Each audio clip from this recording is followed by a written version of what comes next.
ഞങ്ങൾ എന്തായിട് എല്ലാ സഹോദരങ്ങളോടും ഈ ഉള്ളവൻ വസിയത്ത് പറയുന്നു, നിങ്ങളൊക്കെ പിടിച്ചാ കിട്ടുന്നത്ര നീളമുള്ള താടി വളർത്തണം. എന്തേ? അത് ഇസ്ലാമിന്റെ സംസ്കാരമാണ്, പ്രവാചകന്മാരുടെ പാരമ്പര്യമാണ്. മൂസ നബി അലൈഹിസ്സലാത്തു വസ്സലാമിന് ദേഷ്യം പിടിച്ചപ്പോ ഹാറൂൻ നബിയുടെ എവിടെയാ പിടിച്ചത്? താടിക്കാ പിടിച്ചത്. അപ്പൊ ഹാറൂൻ നബി പറയുന്നുണ്ട്, ലാ തഅഖുദ് ബിലിഹിയതി, എന്റെ താടിക്ക് പിടിക്കല്ലേ എന്ന് പറയുന്നിടത്ത് പിടിക്കാൻ മാത്രം വലിപ്പമുള്ളൊരു താടി ഹാറൂൻ നബിക്ക് ഉണ്ടായിരുന്നു എന്നല്ലേ അതിന്റെ മായന? എന്റെ പ്രിയപ്പെട്ട ചെറുപ്പക്കാരോടും എല്ലാവരോടും ഈ ഉള്ളവനോടെന്ന പോലെ എല്ലാവരോടും ഉപദേശിക്കുന്നു, താടി വടിക്കുന്ന പരിപാടി നമുക്ക് വേണ്ട.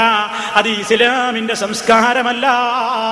പണം ചെലവഴിച്ചിട്ട് നമ്മളിങ്ങനെ വടിച്ചു കളയുന്നു. ഓസിക്ക് വടിച്ചു തന്നാലും നിന്ന് കൊടുക്കണ്ട. അത് ഉറക്കത്തിലെ കൂലി കിട്ടുന്ന ഒരു പുണ്യമാണ്. റസൂലുള്ളാഹിയുടെ സമ്പ്രദായമാണ്, സ്വഹാബത്തിന്റെ സമ്പ്രദായമാണ്, അമ്പിയാക്കളുടെ സമ്പ്രദായമാണ്. എന്റെ പ്രിയപ്പെട്ട മുജാഹിദ് ചെറുപ്പക്കാരെ, ഇവിടെയുള്ള ഉപ്പമാരെ എല്ലാവരോടും പറയുന്നു, നിങ്ങൾ താടി വളർത്തിക്കോ. അല്ലാഹുവിന്റെ റസൂലിനോട് നിങ്ങൾക്ക് സ്നേഹമുണ്ടെങ്കിൽ റസൂലുള്ളാഹിയുടെ താടി വളർത്തിക്കോ. അത് അല്ലാഹുവിന്റെ റസൂലിനെ നാളെ പരലോകത്ത് നമുക്ക് കാണണ്ടേ? റസൂലുള്ളാഹിയുടെ മുഖത്തേക്ക് നോക്കുമ്പോ ഈ താടിയില്ലാത്ത നമ്മുടെ മുഖത്തേക്ക് റസൂൽ നോക്കുമോ?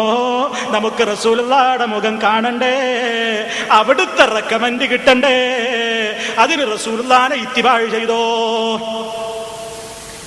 അള്ളാഹുവിന്റെ റസൂലിനെ ഇത്തിബാഅ് ചെയ്തോളൂ, പുണ്യമുണ്ടെന്ന് പറഞ്ഞ് എല്ലാ വിഷയങ്ങളിലും. എങ്കിൽ അള്ളാഹ് നിങ്ങളെ തിരിച്ചിങ്ങോട്ടും സ്നേഹിക്കും. ഇൻ കുന്തും തുഹിബ്ബൂനല്ലാഹ്, നിങ്ങൾ അള്ളാഹിനെ സ്നേഹിക്കുന്നുണ്ടെങ്കിൽ യുഹിബ്ബു ഫത്തബിഊനി, നിങ്ങൾ റസൂലായ എന്നെ പിൻപറ്റിക്കോ. യുഹിബ്ബുകുമുല്ലാഹ്, അള്ളാഹ് നിങ്ങളെ സ്നേഹിക്കുമെന്ന് പടച്ച തമ്പുരാൻ നമ്മളോട് പറയുമ്പോ എന്റെ പ്രിയപ്പെട്ട മുഴുവൻ മുസ്ലിം ചെറുപ്പക്കാരോടും അല്ലാത്തവരോടും ഞാൻ പറയുന്നു, സുഹൃത്തുക്കളെ, നിങ്ങൾ ഒരിക്കലും താടി ഒടിക്കരുത്, വളർത്തുക തന്നെ വേണം. പുണ്യമുള്ള സംഗതിയാണ്. എന്തിനാ നമ്മൾ ഒഴിവാക്കുന്നത്?